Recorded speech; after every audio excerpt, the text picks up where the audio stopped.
الحمد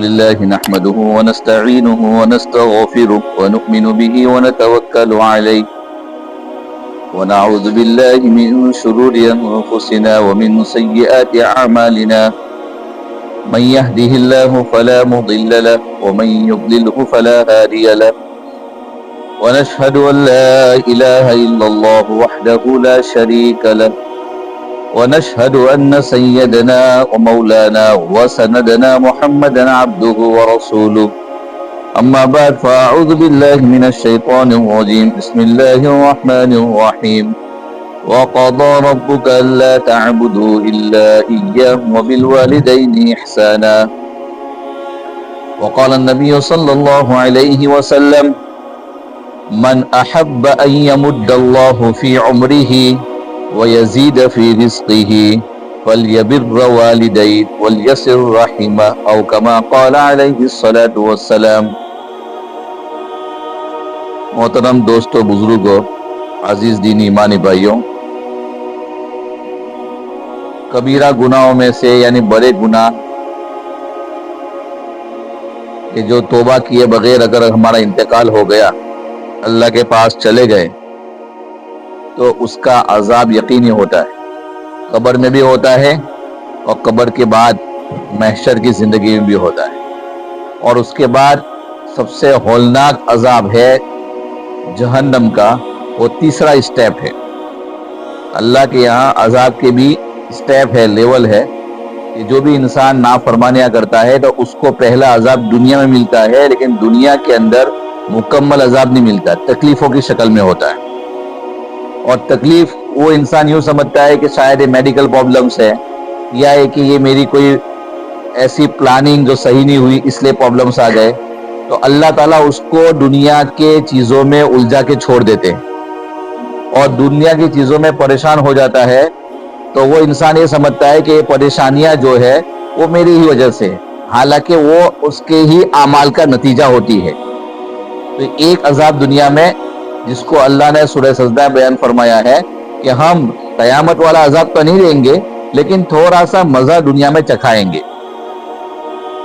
اور دوسرا عذاب پھر قبر کا ہوتا ہے، جس کے بارے میں ہم نے بہت سی مرتبہ علماء سے سنا بھی ہے، پڑھا بھی ہے کہ بھائی قبر کا عذاب ایک خطرناک عذاب ہے، جو انسان کو دونوں طرف سے قبر دباتی ہے، یہ پسلیاں دونوں پسلیوں میں جمع ہو جاتی ہے، تو وہ ایک عذاب قبر کا عذاب ہے۔ اور تیسرا عذاب پھر قیامت کے دن ہوگا، جو جہنم کی شکل میں ہوگا۔ تو جتنے کبیرہ یعنی بڑے گناہ ہیں کہ جس کو توبہ کے بغیر اگر انسان چلا گیا تو معافی کی شکل نہیں ہے، اللہ تعالیٰ معاف فرما دے۔ تو ان میں سے ہم نے پچھلے ہفتے ذکر کیا تھا کہ ماں باپ کا جو نافرمانی ہے وہ ایک بڑے گناہوں میں سے۔ اب ہم تھوڑا مقابلہ کرتے ہیں ماں کا مقام کا اور بیوی کے مقام کا، تھوڑا ساتھ میں لے کے چلیں گے، بات ہم کو سمجھ میں آئے گی، کیونکہ انسان یہیں پر پھسلتا ہے، ماں کے حقوق کو ادا کرتے کرتے بیوی کو بھول جاتا ہے، اور بیوی کی محبت میں، بال بچوں کی محبت میں، بیوی کے حقوق کی محبت میں ماں کو بھول جاتا ہے، ماں باپ کو بھول جاتا ہے۔ تو یہ تمام چیزیں ہوتی رہتی ہیں۔ دیکھیے قرآن کریم میں مختلف رشتے بیان ہوئے ہیں، ہمارے جو رشتے ہیں وہ مختلف رشتے بیان ہوئے ہیں، ان میں سے ایک رشتہ جو ماں کی شکل میں وہ یہ بیان ہوا وَقَضَى رَبُّكَ أَلَّا تَعْبُدُوا إِلَّا إِيَّاهُ۔ یہ کہا گیا کہ ماں باپ کے اللہ تعالیٰ نے فیصلہ کر دیا ہے۔ یہاں مفسرین فرماتے ہیں کہ فیصلے کا ترجمہ اردو میں ہوتا ہے، ایکچولی اس کا ترجمہ ہوگا حکم دے دیا، اللہ نے حکم کر دیا ہے کہ آپ کے ماں باپ کے آپ جو ہے اللہ کے ساتھ کسی کو شریک نہ ٹھہراؤ، یعنی شرک کا گناہ نہ کرو، اور دوسرا گناہ جو ہے ماں باپ کی نافرمانی نہ کرو۔ تو ایک طرف اتنا بڑا کہ شرک کے بعد دوسرا بڑا حکم اللہ نے ماں باپ کی نافرمانی کا کہا، اور 21ویں پارے میں جائیں گے تو 21 پارے کے اندر اللہ تعالیٰ میاں بیوی کے رشتے کو اپنی پہچان، اپنی علامت بتلاتے ہیں۔ وَمِنْ آيَاتِهِ أَنْ خَلَقَ لَكُم مِّنْ أَنفُسِكُمْ أَزْوَاجًا۔ اللہ تعالیٰ نے یہ جو نظام بنایا ہے وہ ایسا بنایا ہے کہ اللہ قیامت تک ہمیں دکھائی نہیں دیں گے، ٹھیک ہے؟ جو جنت میں جائے گا اور جنت میں اس کو اللہ کا دیدار ہوگا، جس کو ہم سب جانتے ہیں کہ 14ویں کا چاند جیسا دکھتا ہے آسمان کے اوپر، ویسے اللہ کا جنت میں ہر جنتی اس طریقے سے اللہ کا دیدار کرے گا، جو سب سے بڑی نعمت ہے۔ لیکن دنیا میں اللہ کی پہچان کیا ہے؟ جیسے ہمیں کوئی پوچھتا ہے غیر کہ ہمارا تو بھگوان دکھتا بھی ہے لیکن تمہارا اللہ کہاں دکھتا ہے؟ تو اللہ تعالیٰ دکھتا نہیں ہے، لیکن اللہ تعالیٰ کی نشانیاں دکھتی ہے۔ تو اللہ نے سورہ یونس کے اندر اس طریقے سے سورہ زمر کے اندر بیان فرمایا ہے کہ بھائی وَمِنْ آیَاتِهِ، کہ اس کی نشانیوں میں سے، یعنی اللہ کی نشانیاں ہیں، آپ دیکھ نہیں سکتے۔ دنیا کے اندر جو ہمیں یہ آنکھیں دی گئی ہے، ان آنکھوں کے اندر، اور آپ جو لوگ پڑھے لکھے لوگ ہیں وہ جانتے ہیں کہ ہماری آنکھوں سے جو چیز دکھتی ہے وہ کسی اور جانور کو نہیں دکھتی۔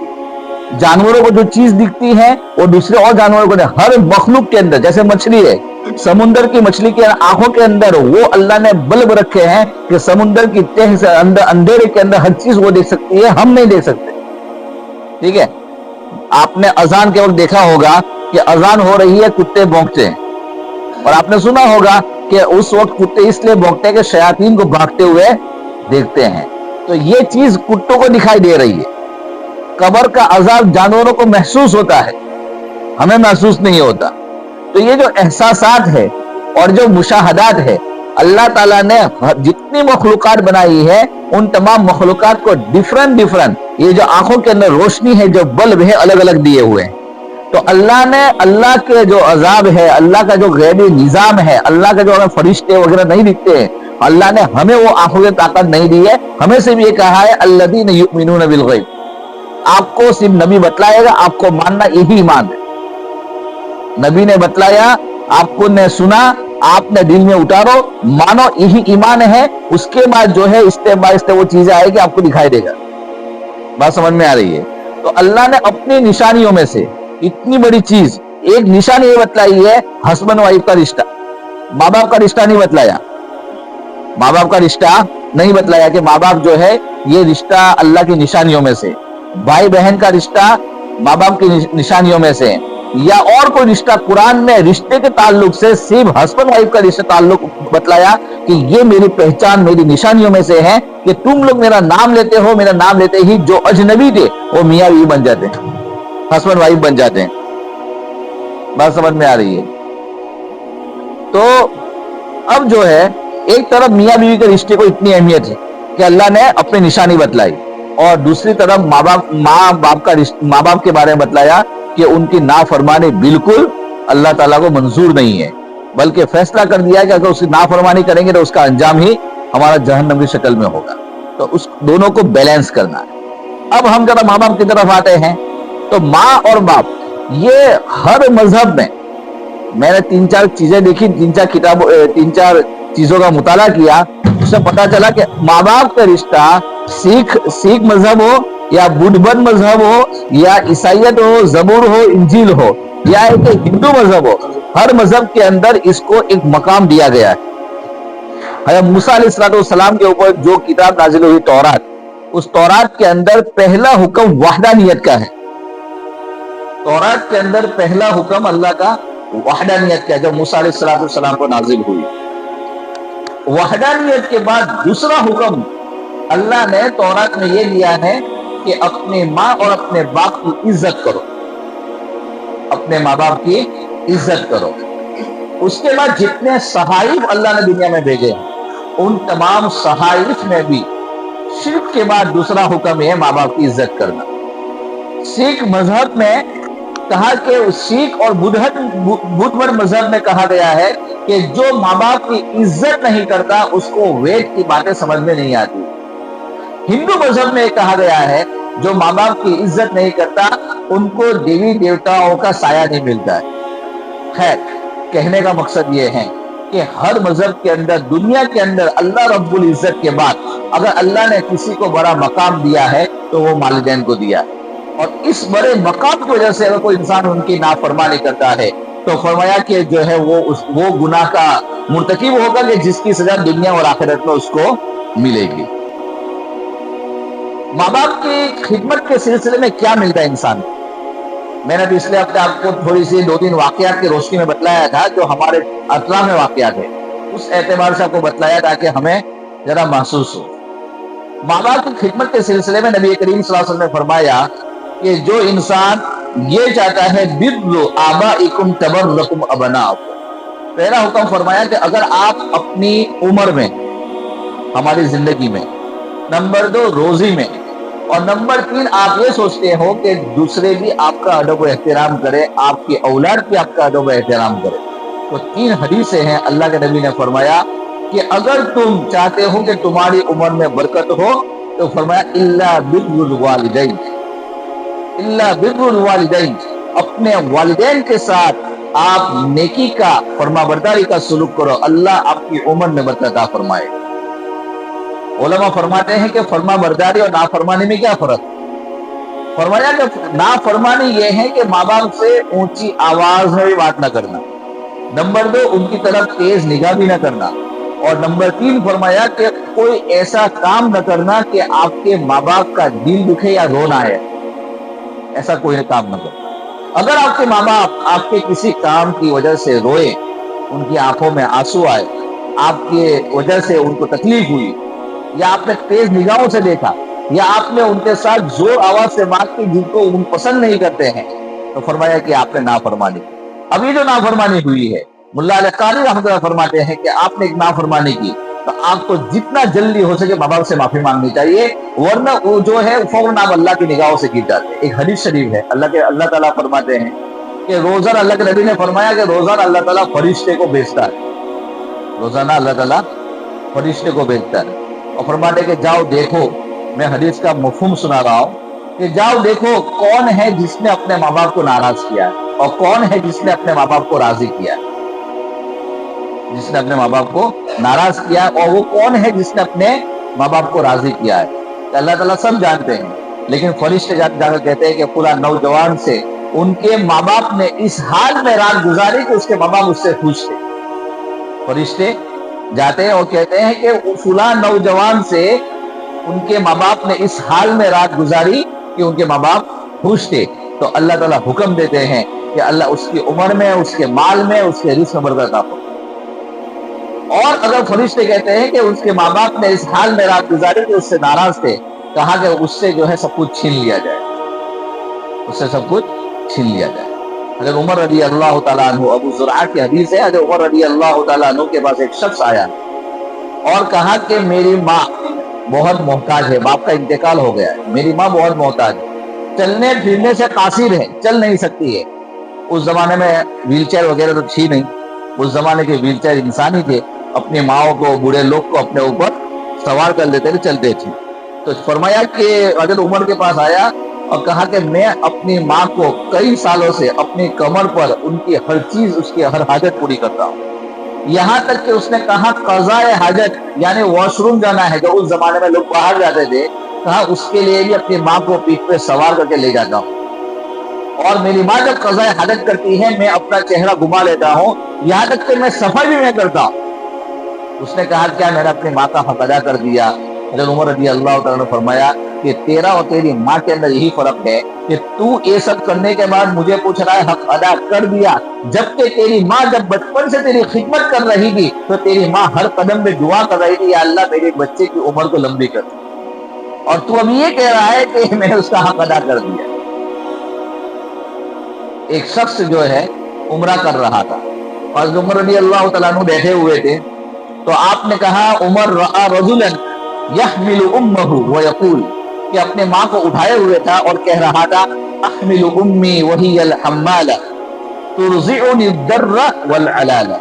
وہ کہہ رہا تھا عمرہ کرتے کرتے کہ ایک وہ دن تھا کہ میری ماں بچپن میں مجھ کو اٹھایا کرتی تھی، ایک وہ دن تھا کہ میری ماں بچپن میں مجھ کو اٹھایا کرتی تھی، اور آج وہ دن ہے وہی الحمالہ، وہ اٹھایا کرتی تھی، آج میں اٹھا رہا ہوں، انا احمل، آج میں اٹھا رہا ہوں میری ماں کو۔ اور اس نے کہا ترضعنی الدر، در عربی میں کہتے ہیں کہ دودھ کے قطرے کو، کہا کہ وہ میری ماں کا دودھ آج بھی مجھے یاد ہے کہ وہ مجھے پلایا کرتی تھی، جو بڑا لذیذ تھا۔ حضرت عمر رضی اللہ عنہ نے سنا، سننے کے بعد اس کو کہا، حضرت عمر نے فرمایا کہ ولا طلقۃ من طلقاتها، کہ لا، کہ نہیں،